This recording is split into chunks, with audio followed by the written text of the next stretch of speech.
Okay. So welcome, everyone. We are joined today with Tariq Shabazz, and he is a Democratic candidate for Congress and running in Ohio's 11th congressional district. Thank you for joining us, Tariq. Thank you so much. I truly appreciate the opportunity that's been afforded to me. So thank you. I'm really glad you're here. I think it's really important for democracy that every candidate have a chance to be heard and to tell people about themselves and why they're running.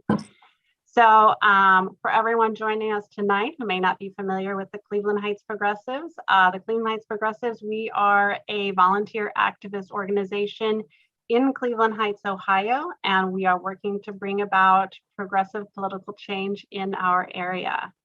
So that said, let's begin. So we're just going to dive right in. All right, let's get to it. Let's get to it. Why mess around? We've only got an hour. So we're just going to start off. Let's just establish who you are. So every person running in this race has their own strengths, their values, their experiences that shape them as a candidate and set them apart. At the end of tonight's forum, what are 3 things that you would like people to know about you? So that's the first question? That's the first question. All right. Well, first question. So again, if anyone doesn't know me, my name is Tariq Shabazz. I'm a Navy veteran and political scientist, and I know exactly what everyone's going through in District 11. Let me not say that everyone's going through, but I feel the core pain of what people are going through right now in this district. So 3 things I want people to know about me. Number 1 is perseverance. Being a young man who grew up in this district, I truly know the pain. I know what it's like to see nothing but poverty, to see lack of health care, to see a system that is predicated on marginalizing people. And I know what it feels like to see the amount of gun violence that is absolutely destroying our communities. But the gun violence itself is not the underlying condition. It's a symptom of something much more. So we need to really address white supremacy in this country and how structural racism directly affects our cities throughout the country. So number 1, perseverance, that I will always continue to come forward and keep fighting no matter what. Like I said, I came from a story of humble beginnings and now into a pathway where I finished my master's in public policy. I did 5 years in the Navy. I was honorably discharged. So that's something that was not a very easy feat for me, considering coming from the tough background we really came from. And another thing is integrity. We have to have integrity. This district, we are facing far too many issues in terms of unethical practices by people who hold certain positions. Yes, that needs to be addressed. Number 2, the fact that we have so much corruption that is just going under the table. I'm gonna start throwing it out there. What we seen in Ward 4, Cleveland, Ohio, that was not a singular incident. That was not singular. This is going on all throughout. We need to be addressing that very much so in terms of integrity. I am the candidate that will not hold his tongue because of political alliances. If you do our people wrong, you will be held accountable. So I want everyone to know this right now. If you are guided and dedicated by the principles of doing right by your people in this district, you should have nothing to fear of Tariq Shabazz. But if you are the antithesis of what I just stated, you should be absolutely frightened of Tariq Shabazz being the congressman of this district. And thirdly, I'm a man of the people, and we're running for the people's house. This is the United States House of Representatives. We have to actually get in there and make sure everyone's voice is echoed throughout the entire halls of Capitol Hill. And that's what I'm saying. No matter what, I will always be a person of the people because I know what people are going through. So I say again, we have the integrity, being persevering through all the adversity we're facing. And I'm a man of the people. So that's what I want everyone to understand about me. Thank you. Thank you.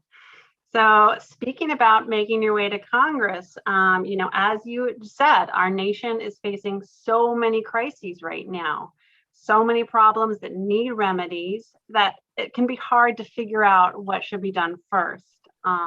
So if elected, what actions will you prioritize and work toward the moment you step foot in Congress?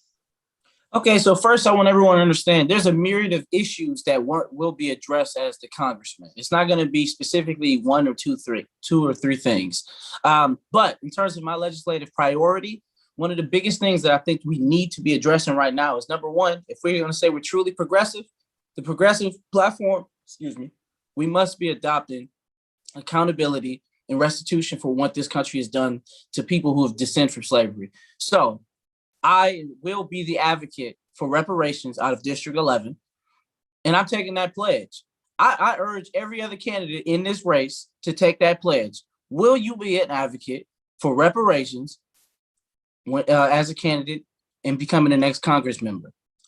I'm urging everyone to ask that question to all of these individuals in this race. Number two, we have to address the glaring issues of the healthcare disparities.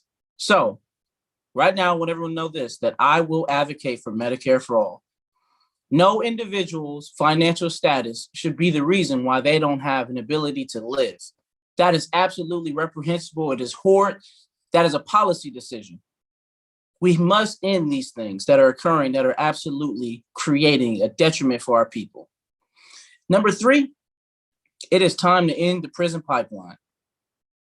We need to really be addressing the 13th Amendment and seeing exactly because I like to say this in terms of the Constitution. The Constitution can be viewed as the intentions of this country, but we have to look at how it's being applied. Many individuals' rights are being violated. America, we are 5% of the world's total population. How are we 25% of the world's imprisoned population? That is a policy decision. So I want to end all privatized prison systems. I'm against them morally and from the financial aspect. It does not actually save us any money whatsoever. In fact, it costs us more. These individual groups like Core Civic and GEO, they lobby to the United States government for more occupancy rates, and they are awarded these contracts to house people. Housing and incarceration should be based upon the merit of what an individual has committed, the crimes, not because some company felt that it can make profit off of it. So I just want everyone to understand that. Those are really big points that I want everyone to understand. Thank you.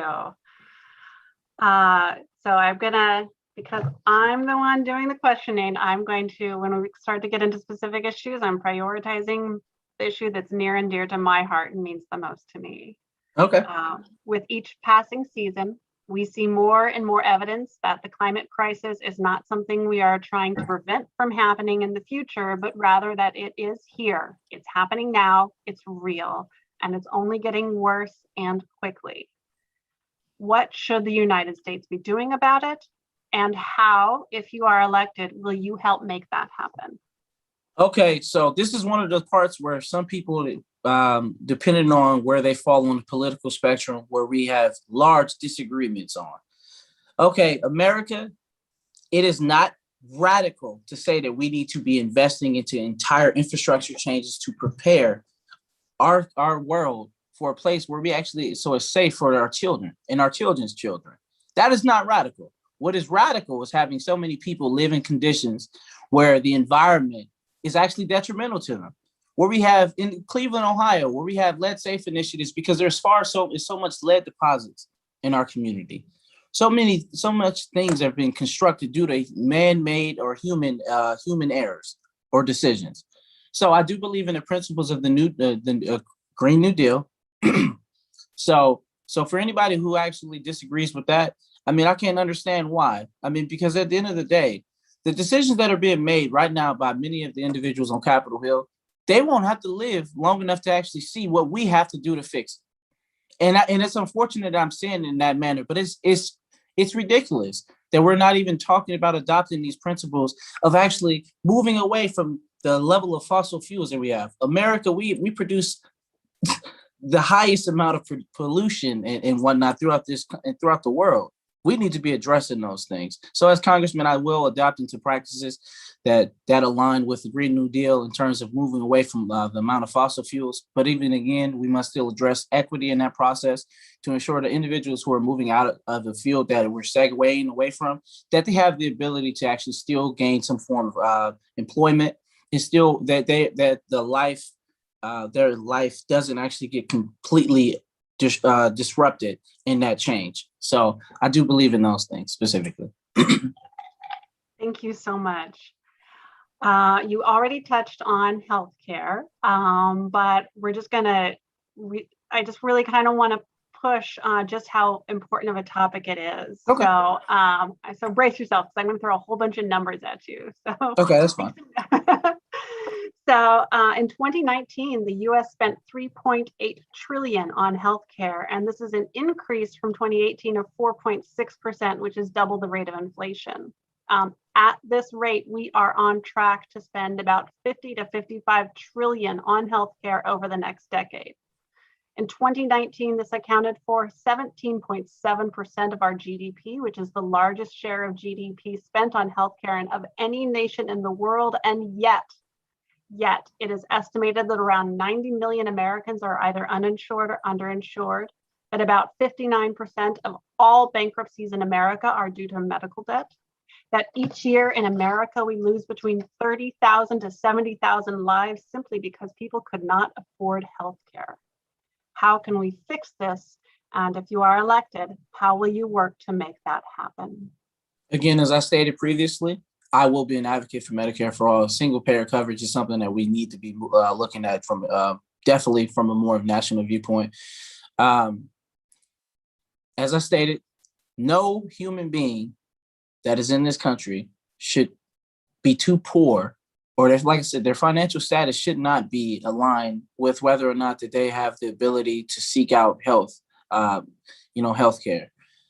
There's far too many things that are absolutely destroying and eroding the process from people to actually just what life, liberty, and pursuit of happiness truly means. How can I do that if I can't even afford to go to a doctor? There's so many horror stories. I don't have to keep to repeat them 1,000 times to know that all the stories that people are really dealing with throughout this country. So for everyone out there who would question, again, I will be an advocate for that, because we need to have everyone given the ability to seek out help or assistance when they need it. I'm a huge, I push huge for mental health treatment and accessibility as well, because as I stated before, I come from the inner cities, and I know what people are really going through in these inner cities right now. You have gun violence has been on a rise exponentially, and what they're going to say is it's due to the pandemic. No, it's not. In the city of Cleveland, which is in our district, largest most populous city in this district, we have saw for 8 years prior to the pandemic over 100 homicides a year. So we need to address the other component of it too, the mental health aspect of it. It needs to be as accessible as possible, because I remember what it was like when people shot rounds from their firearms, just from a small distance. I got to a point where I stopped flinching. And I don't know if enough people understand that that is legitimately what trauma is. I served in the military. For people who don't understand what PTSD is, that's a whole nother thing, because these people aren't suffering from PTSD. They're still in the trauma. They don't even have time to move away from it. So I just want to touch on that a little bit more. Thank you. And it is really important. To live in fear is no way to live at all. So just to make sure that we are keeping light questions with light, I'm going to jump to poverty. Okay. And so right now in America, about 26 million people don't have enough to eat. And on any given night, over 500,000 people are sleeping on the streets. And around 18 million people right now are behind on their rent or mortgage. Now, all of this was made worse by the pandemic, but it also preceded the pandemic. And in a nation as wealthy as the United States, how would you work to help us achieve economic justice? Okay, economic justice in itself, number one, we must address what is actually holding us back from achieving economic justice. The resources are there. This country produces the most gross domestic product in the entire world. We have to address that we have a problem with gatekeepers. The individuals who are in these positions, they aren't voting on measures that actually improve the lives of the individuals from the middle class and the lower socioeconomic status communities. So as congressman, number one, I talked about specifically for addressing the issues of Black people in this country who descend from slavery. We're going to talk about, I'm sorry, I got something just clicked off on my phone and threw me off a little bit. But reparations was number one. Number two, in terms of increasing the amount of grants and loans for individuals who live in these areas that have been marginalized or who have been left out in large, whether it's been through redlining or all these other techniques that are utilized to hold people from actually advancing, increasing the amount of grants to those individuals. From the federal legislator, my job is pretty different. It's not going to be like the state and the county and local levels. My job is going to be to ensure that we can get those appropriations put on paper and get it sent out and distributed to our states, counties, and the local government. So I'll utilize as much of my soft powers as possible to try to get people to move those dollars to actually hit the hearts and not hit the people in those communities. So community economic development is key. So you will see large pushes from me and prioritization from my office in investing into the people that have been left out.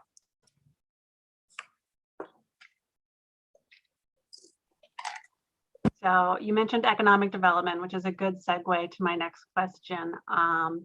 As you know, America's infrastructure is in really bad shape. Our America's infrastructure report card gives America a C-. And I don't know about you, but I'd be really mad if my kids came home with a C-. And despite the fact that a whopping 80% of Americans, both parties, support rebuilding our nation's crumbling infrastructure, and that these investments have a high economic multiplier, and our legislators balk at spending public money on rebuilding our nation's infrastructure. I can tell you that here in the Cleveland East Side area, many cities are facing big bills coming due as our water and sewer infrastructure is being cited for not being EPA compliant and is failing in multiple ways. What can be done both in the short and the long term to address this pressing emergency?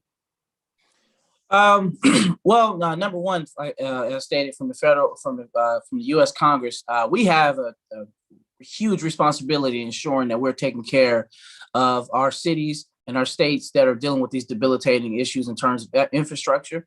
So again, this is going to be one of those things where we must address with increasing the amount of resources that are going to go into actually curbing some of these things. Like you stated, it was a C-. Is that what you said? C-? Is that what you stated, right? So we have to address that in a way where when we're putting these bills together, that we're also still creating equity in that process too, to create more jobs, to actually, whether it's not as clean and getting our Great Lake clean, harnessing the actual real power of using that lake, that Great Lake. So in terms of the EPA itself, I'm very happy that we moved away from the previous administration that did whatever they could to try to trample over some of the things that was done from his predecessor. So working with President Biden on their initiatives in terms of improving the infrastructure of this country, but in areas where we may disagree at, my job as a rep out of District 11 is I'm going to make sure that we get into those rooms that we need to be in. We reach across the aisles to actually make sure we can get those fundings for short term and long term, so we can actually really build up this infrastructure completely in our city and our state throughout this district. Thank you so much. Millions of Americans are carrying huge amounts of student debt. And it's not just people in their 20s. There are actually people in their 50s and 60s carrying student debt. Mm-hmm. Student loan debt in the United States totals around $1.7 trillion and grows 6 times faster than our nation's economy. Okay. Currently, we have over 43 million people carrying, on average, around $40,000 worth of student debt each. I mean, that's a hell of a way to start your adulthood. And with the average public university student borrowing around $30,000 for their bachelor's degree alone, these numbers will continue to rise. What should the U.S. be doing to address this problem? Well, I'm a firm believer in addressing the fact that the U.S. has truly invested into this idea that trickle-down economics works. And when we look outside of our windows in our communities, one can actually tell you right now that there's no way that that makes any sense. We have so many of these communities that have been left out as we invest and create all these tax cuts for these large corporations that in turn put more money into their stocks. They buy back stocks. They do all these other things that you expect them to actually be improving the standards for it. Like, for instance, like the $15 minimum wage, you hear the arguments against that. Oh, it's going to increase inflation. Well, inflation has been occurring for far too long anyway, and we haven't actually increased the amount of the wages for individuals. So specifically in terms of student debt, I believe we need to be looking more deeper into a measure of canceling student debt for millions of Americans that are facing it right now. I too am an individual who has student debt. A little bit more of it now. I utilize the GI Bill that I have to cover some of it, but I have incurred a rather large amount of debt. I started college prior to even going into the United States Navy. So I felt that part. And then I also didn't receive enough of the funding while I was still in. So I would use the federal aid to assist in trying to finish my degrees. So I believe that we should be looking deeper into canceling student debt, because that in turn, that's going to actually boost so many individuals to have the ability to have spending power, purchase power, and we can keep that going. We remove not only the fact that people have purchasing power, but they're no longer struggling because they're worrying about having to pay off this insurmountable amount of debt. I mean, I know I've heard what people are saying all throughout this district and throughout this country. I've been all over the country. So you hear this a lot. You hear phrases like this: I'm going to stay in school forever so I don't have to pay that debt off. And that's not okay. We really need to be addressing. So I believe that we should be looking towards canceling student debt and more aggressively. Thank you. So let's see. And while we're talking about education, and this is especially, I mean, this is coming up in the Ohio state legislature, but, you know, the federal government also plays a role in preschool through 12 education and funding for that. As we all know, that a strong primary and secondary education is indisputably one of the most formidable ways to reduce poverty, crime, and a host of other social problems. Okay. And even though 72% of Americans support increasing investments in high quality childhood education, it remains one of our nation's most underfunded public goods. One of the challenges in this is confronting the dominant mindsets about how we provide every child with the education they deserve. We've tried the punitive approach with No Child Left Behind. We've tried the competitive approach with Race to the Top. As a legislator, how do you propose we fulfill America's promise to our school children? Well, see, I'm the candidate that's going to come and talk about education a little bit differently. I think the education system completely needs an overhaul. We have children who are growing up and they don't actually even understand how debt works. They don't understand anything about financial literacy. I mean, you're going through this district right now and go talk to some of the students and they know nothing about any of those things in preparation for adulthood. So what that means is one could surmise that these individuals are being taught how to just live and survive. I'm pushing for individuals to have the ability to thrive, learning how to be owners, learning how to actually be the leaders within their own prospective communities. And we can't keep overlooking the fact that the education system right now is not preparing these students to actually take on these the next goals for this country and being as competitive as possible on an international level. It's based upon what this country says it's trying to do. So we need to address that very much so specifically, even on a state level, where you have these schools are funded by their estate taxes as well as some of the sales taxes. So what does that mean for an area or a city or a municipality itself that is underfunded, as you just brought up?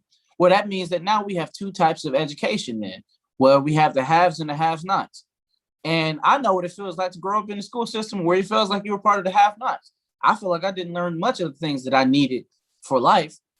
I didn't know how to balance a checkbook as well. I didn't know all of these things. Even the idea or the notion of we need to increase more funding for the colleges. That's fine and dandy.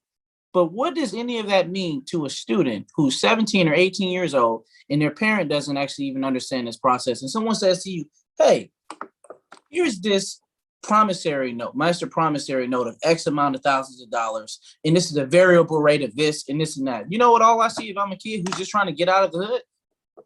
This is my ticket out of it. And then I don't know anything about how to actually pay any of that debt back. So for school system through 12th grade, we need to invest heavily into making sure all of these students have equitable extracurricular activities. Because that's another thing I know that definitely is key in getting kids to actually move around and find other things that they may like, their niche in society. So also investing in the ideas of more trades in these schools. I shouldn't go through all of high school, go into college, and then come out and I have this high amount of debt, and I don't even have a job to show for it.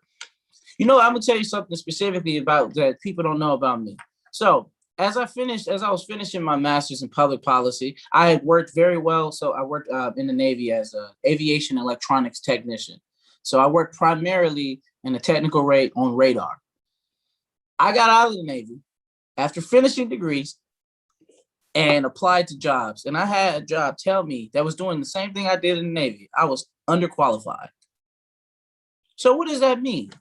I'm underqualified after I showed that I could finish the rigor of the education process, and then the large amount of pressures that comes with working while you're in the military, performing any task. If anyone has never been in, there's 1,000 collateral duties you probably have while you're in. So I got out and was told that I was underqualified to do the same job that I was doing for years. So we need to address that too in terms of the trades, making sure that more children coming up have the ability to segue into something where they can actually provide for themselves and their families. So we need to talk about that as well. I'm sorry. I hope I answered your question. But if not, I'll reach out and we'll send more information. I apologize if I didn't. It's okay. I am particularly passionate about making sure that our kids get the funding they need. Yes. One more note. Yes. One more note in terms of the education process. Everything that you said is exactly what we talk about. What is a prison pipeline? You invest less in the education process, so those individuals who grow up in cities like how I grew up, where we have one option, and it's to fill up those cells. It's to fill those cells up, and that's all we're valued as. We're valued as a dollar amount. We are not valued for our brain and our intellect to be able to continue to grow and build and show something to the next generation. You know what we show into the next generation? That we can be great prisoners. That's what the system is actually investing in. They want us to be in these cells every day, and I will not stand for it. I'm telling you, I will not stand for that at all. Let's skip to the criminal justice question, and I'll come back to the two before it.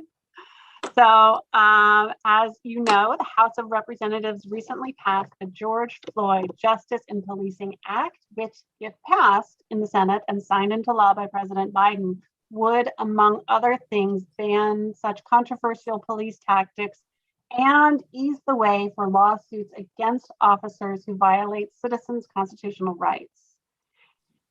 If this is made law, do you think it does enough to ensure justice in our criminal justice system? And if not, what else should be done? Well, number one, I want to say this. I don't think this is said enough. Again, the laws, the Constitution, those are all America's intentions on what they say, what we should be doing. Now, application is everything. We got to be pragmatic right now. The 13th Amendment says that it's the prohibition of slavery and voluntary servitude, except in the conditions of a person being duly convicted. However, we are not really seeing that in America right now. So again, the intentions are something that I see or what's written on a paper. I'm more primarily concerned about the actual application of it specifically. Because right now, let's look at the state of Ohio. The state of Ohio has what is called OPATA, which constructs in terms of the compliance for all these officers and within the state. We need to address the fact that we have many officers in these departments. They're actually in compliance with the OPADA standards. So we need to look at that from that standpoint. That's directly within this state. But now all throughout the country, I agree with the language within the George Floyd Justice and Policing Acts that addressed data reporting. So that's important that all throughout the states that we create the federal database or guidelines where all of these states needs to be putting in the information of individuals who violate the rights of people. I don't like to say officers using excessive force. I like to say officers assaulting people because that's what it is. It's assault. We need to look deeper in terms of what is qualified immunity from the federal government. No person, regardless of what their position is, should have this thing where it's like, well, I made a decision, but it was within the capacity of my job, even if it was something that was so wrong. But it's like, but I'm off now because I was discharging the duties of my role. So that's inappropriate. So I don't believe it addressed everything, but I believe that we have to say thank you for seeing the first steps of some of these things actually being brought more on a national level. But again, it's the application is everything. It's easy. We can write the best bill possible, and throughout the country, it can just be completely interpreted differently. Let's look at the Affordable Care Act. I don't want to go too any deeper of that. Just a couple words in it, the verbiage in it changed directly how states decided how they wanted to interpret it. Just a few words. So that's one of the most important parts of it. So we need to really be looking back at the 13th Amendment again. Maybe we need to really be addressing making some more additions or some changes to our amendments in the Constitution. So we don't have to worry about a new president coming into office that happens to lean a certain way, and the General Assembly itself leaning a certain way. Say, for instance, we get a trifecta that goes to the Republican majority. Again, we need to be addressing that with something that is actually tangible, that will be the law of the land, and not something that could just be stripped or moved quickly, because that law could be changed if a new majority comes in. So we need to be looking at those things from a little bit deeper in terms of addressing more amendments to the Constitution. So moving on. So stop me if I talk too much. I'm sorry, because I can talk a lot. This is your chance to really just let people know who you are and where you stand and how you think and how you approach problems. We want an hour so that people really have a chance to see it. So I'm glad that you feel that you're letting people see who you are. So let's see. We're going to move on to immigration. Okay. And there are many different viewpoints in America on immigration, and they bring up a lot of different questions, like, who deserves to be here, and what is the right way to come here, and what should happen if someone doesn't come here the right way. So Trump's inhumane and really downright racist immigration policies cast a harsh spotlight on what is done in America's name, but they also made visible decades of our nation's complex relationship with immigration. How do you think that America should move forward on the issue of immigration in the wake of the Trump administration? Okay, something you said in terms of Trump's racist policy direction in terms of immigration. I'm gonna say something that's the popular opinion. This is America. This has been ingrained into the American culture of structural racism. I don't know why we can't beat around the bush when it comes to that. Donald Trump, all he was a huge megaphone for the racism in this country that felt like it was quiet for too long. I mean, let's just be honest with you. Let's see what we saw on January 6th. We'll go deeper into that later if we have time. But in terms of deferred action of childhood arrivals, also known as DACA, for anyone who doesn't know the name, I believe we should be working on establishing a pathway for citizenship for these individuals, and that's not to be confused with that we're just creating some form of this all-encompassing amnesty for every individual that just comes into this country. So national security is also a big thing too. I don't care which party are you in. That must be addressed in terms of national security, because an individual who could be smuggling in things in that nature, or they could be trafficking people within this country, which is something that does happen. We can't just look over it. Human trafficking is not something that just happens in this country. It happens all throughout the world. And just because we're a developed state or a part of the global north does not mean that we shouldn't be working as much as we can to combat human trafficking. So in terms of immigration, yes, I believe that we need to work in terms of establishing a pathway for citizenship for the individuals in DACA.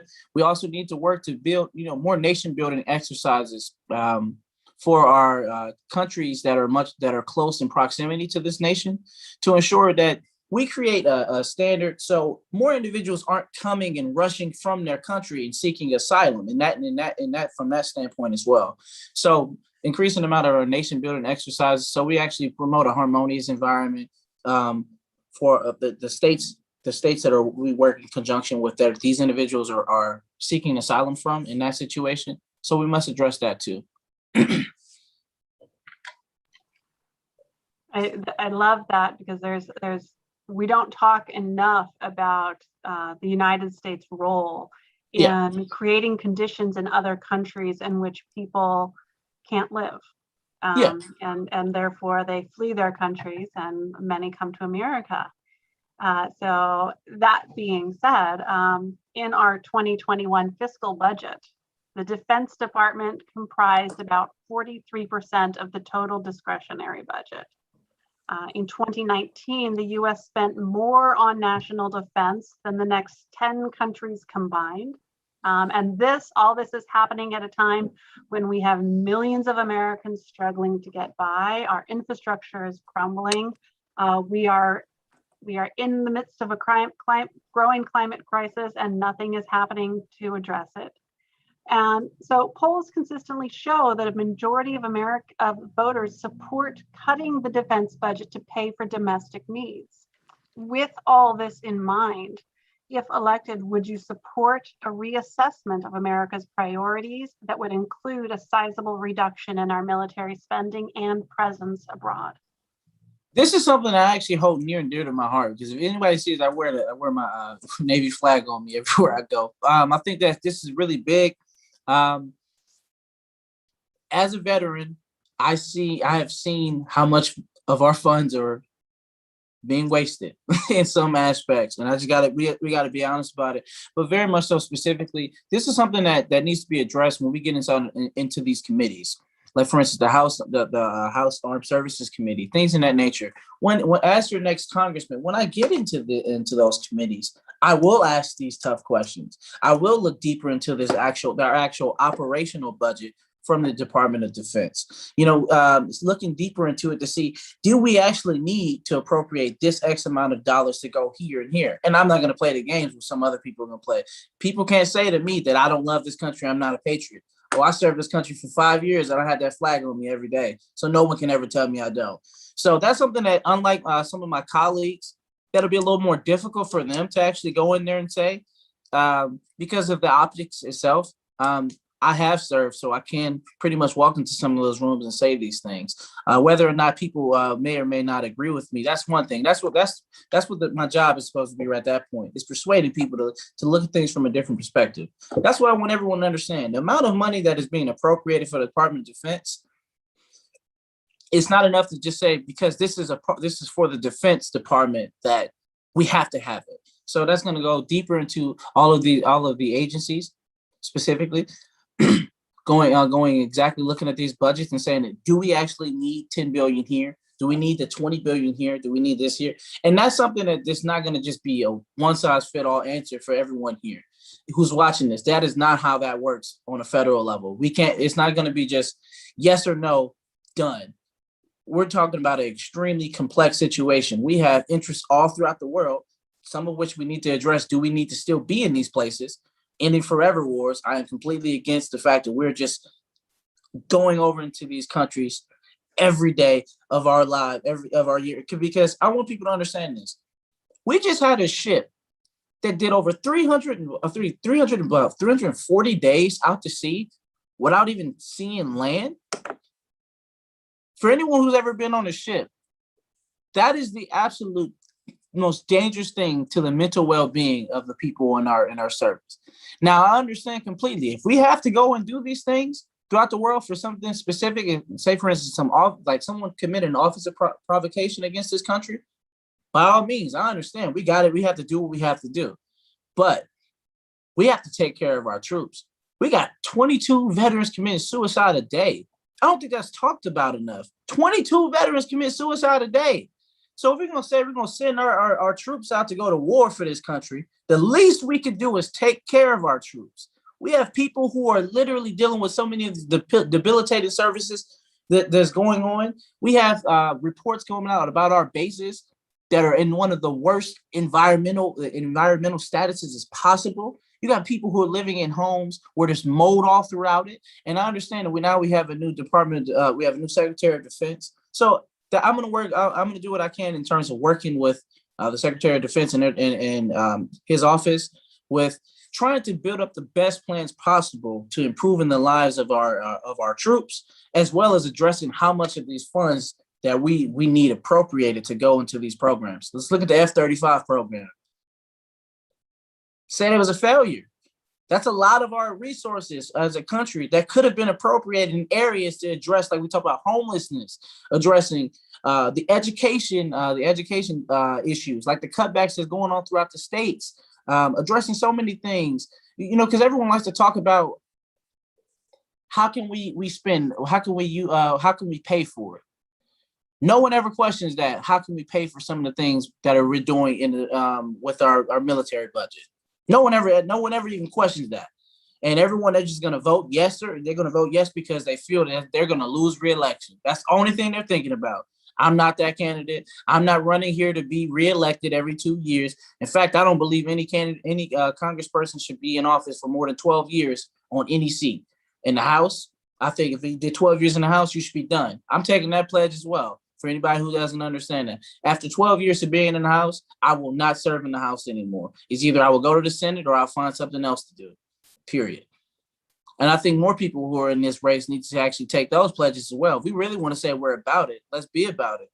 If we can't get the law changed, let's make sure we have more enough people actually pledge that they're going to do it now. So yes, I will work to ensure that we can reduce some of the amount of appropriations going to Department of Defense. If we can actually reappropriate and put into these other critical areas to improve the standard of living for our people, improving overall the lives of our Americans. Thank you.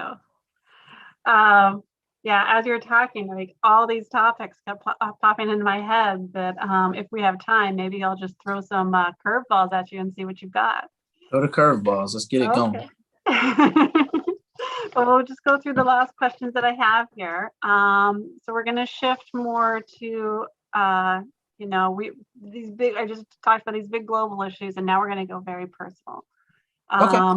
A woman's ability to exercise full autonomy over her life is inextricably tied to her authority over if and when she has a child. Do you support a woman's right to assert full authority over her body and reproductive choices, or do you believe that there should be limits on a woman's reproductive autonomy? And with your position on this in mind, what actions should the federal government be taking to protect women's rights and reproductive freedom? All right. I'm going to say something that may not be popular with some of the men that are on the conservative side. Women should have full autonomy over their bodies. That I don't even understand how this is even a discussion right now. I don't understand how it was ever a discussion. It is completely inappropriate to even hear or see some of the things that are being said. So anyone who has any question about me as the next congressman, I will work with the local orgs, the groups within this district, as well as the groups on a national level to ensure that we expand the actual access to reproductive freedom of rights and things of that nature for women throughout this country, because that is not my I should not be in the business of telling people what they can do with their body. That's absolutely ridiculous. As a candidate, like as I stated, I will always fight and push for this. You will only hear me say this probably once or twice, but I will always fight for women's rights, because there's no reason why I, as a man, should be trying to dictate the tone of what a woman can do with her body. I don't understand the logic of that whatsoever. I will continue to fight for those rights. Good. I'm glad to hear it. Thank you. I'm sorry. I don't know any better way of saying it, but no, if the bill comes to my desk, I'm going to reach out to as many of these local orgs in terms of with women's reproductive rights organizations and things in that nature, because I want to make sure I'm being the best advocate as possible. I don't want to just make decisions just based off how I feel. That's not how the congressional process works at all. For anyone who doesn't understand, that's not how it works. Not one person just going to go in a room and just write 4,000 pages of bills. That's not how that works. So I will be reaching out to all the local orgs and orgs throughout the country to ensure that I'm on message in protecting women's rights. Thank you. And now moving on to other people's rights. In early February, President Biden issued a memorandum aimed at expanding protection of the rights of LGBTQIA people worldwide. After 4 years of Trump weakening these hard-won protections for LGBTQIA people here in the United States and around the world, how can the United States government act to solidify full protection and equality for LGBTQIA people? One thing that should be addressed is in terms of the Equality Act. Seeing that pass through the House was a really important measure. There are some parts of the language where so many of the individuals in the Senate that's gonna have a real tough process of getting through. But specifically in terms of addressing LGBTQIA rights, again, I will be an advocate. I will make sure that we're actually getting out there. We have our staff working with the organizations to make sure, again, this is a very big thing about me. We want to make sure we're actually advocating as best as possible to make sure that we're creating or establishing equity. That's what this campaign is about: accountability and equity. We got to have equity throughout this country. You can't have groups of people who are being mistreated, marginalized, and let's look at the increased amount of hate violence that is going on in terms of people within the LGBTQIA community. Those are many of these things that need to be addressed specifically. So the protections for sexual orientation needs to be within the employment process 100%. That no individual should be barred from seeking employment because of the viewpoints of an employer. So, and again, I think this is something that we may have to have a constitutional amendment as well in terms of really truly protecting marriage, because let's just be honest, a case could really come up in some form or fashion where it may change the way we're viewing these things. So we may need that. Again, that's why I'm really firm about having things ingrained into the law of the land. So we don't have an individual that's going to just, or individual state governor or whatever, just going to violate the rights of these people. So I will push for those things in that nature. Thank you. So, you want me to throw you a curveball question? I'm not necessarily against it. If I can't answer to the full best of my abilities, I will reach back out to you and we'll reach out to the people about it. All right. So there is a group called Move to Amend, and they are trying to create the 28th amendment. I think I'm remembering correctly, 28. And what they want in that amendment is to declare once and for all in the Constitution that corporations are not people and that money is not speech. Let's say this one right now for all the people in the back. You don't have to go any further. The Citizens United decision was terrible. I'm sorry, and I'm not even gonna say sorry. It was absolutely terrible. We have billions of dollars that are absolutely flooding into not only the election process, but working on committees, all these things within our federal level, that is destroying the very democracy of this country, where this country is supposed to be it's supposed to be representative based. The framers of the Constitution, one of the things they kept pushing for was, removing away from interest groups, the fire of the interest groups. Do we remove the fire that's or the air completely that'll take the fire? If you ever read some of the Federalist Papers, that's a very key one. I can't tell you exactly which one it was, and I'm not even gonna try to say the number. But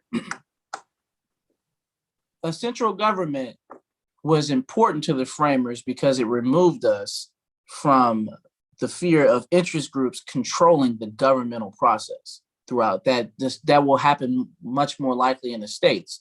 Now, on a national level, that's something we perceive that, we should be a little shielded from it. But no, that's not happening. We have far too many lobbyists within this country that are actually shaping the bills that are going out. This is the reason why you see on Capitol Hill why they have a very low approval rating from the actual the Americans, from American residents, as well as why some of these bills that actually do things that improve the country aren't getting passed, because there's far too much money in the political process. I think the entire election process needs to be tailored too. And maybe we should be looking at options of public funding and things in that nature as well. Because let's look at a candidate like me, Tariq Shabazz.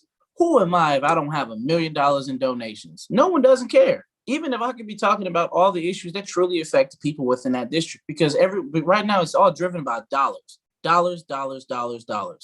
So businesses are not people. They're not people. So I do believe that we should strike down the language of the interpretation of the Citizens United case with an actual amendment. So I will definitely agree with that as a 28th Amendment. Definitely. Thank you. Let's see, how about, with that in mind, there is a movement gaining steam, okay, and it's just one little province at a time. I think one state has done it. I may be wrong, and so if I am, please correct me, okay, viewing audience, for ranked choice voting. Okay. And are you familiar with it? Yeah, I'm familiar, but in terms of, I'll let you finish first. I'll let you finish. Yeah. So I mean, and basically what it is that instead of just voting for one candidate, you rank your choices of preference. And if no one candidate gets a full over 50% on the first count, they take out the candidate who got the least number of votes. And then all of those votes, their second choices are then put into, and it's recalculated. And they keep doing that until they hit 50%. One of the arguments for this is that it will really dismantle the stronghold of the two-party system that's really limiting our dialogue, and it's really, and the gridlock that comes from it. And that's one of the arguments for it. What do you think about ranked choice voting and its feasibility on different levels of elections, local versus state versus federal? And what do you think? All right. So number one, I'm going to say this in terms, I am a Democrat, but I do believe in terms of the political duopoly that exists throughout this country actually does start to create some of the apathy that's going on throughout this country as well. Because some people question, can third-party candidates actually emerge? And not even just third-party candidates. What's more important than saying third-party candidates is, will the best candidate emerge, or will they be suppressed due to inter-party issues that may occur? So in terms of ranked choice voting, you're going to see a lot of legal challenges probably throughout the states if the federal legislator actually comes out and puts out that bill or adds to it to one of the Voting Rights Act or things of that nature. So we will see more challenges because the states are going to say, well, this is my right to conduct business of the elections. It is your job is outside the scope of that. So you're already seeing that even right now with the state of Ohio from Secretary of State Frank LaRose with HR 1. So that's going to be something that is going to definitely go deeper in terms of legal challenges. But I do support the idea of it I want to look a little bit deeper into it. So, but from a federal level, we definitely have to be mindful of what is our battles and can we actually get that bill passed. And how much will it actually cost us in the end in terms of the states fighting against it throughout the court system and saying that it's actually an overreach of the federal government to the states' rights. Great, thank you. So that was fun. That was the only show I'm going to lob at you. So now we're gonna this is our final question of the evening. So every candidate in this race brings with them their own distinct combination of experience, and not just political experience, but also personal experience, professional experience, and community experience. Why do you think that your unique tapestry of experience best positions you to get stuff done in DC that will noticeably benefit the people of Ohio's 11th congressional district and the United States as a whole? Okay, so I'm going to say this really quickly to everybody out there who's watching, who's in attendance. I come from nothing, and I really mean that. You look at where I come from nothing. I come from a place where my neighbor was murdered in my backyard, where my friend, we were at his house, and his neighbor was murdered while we were just playing video games, and we saw them bring him out.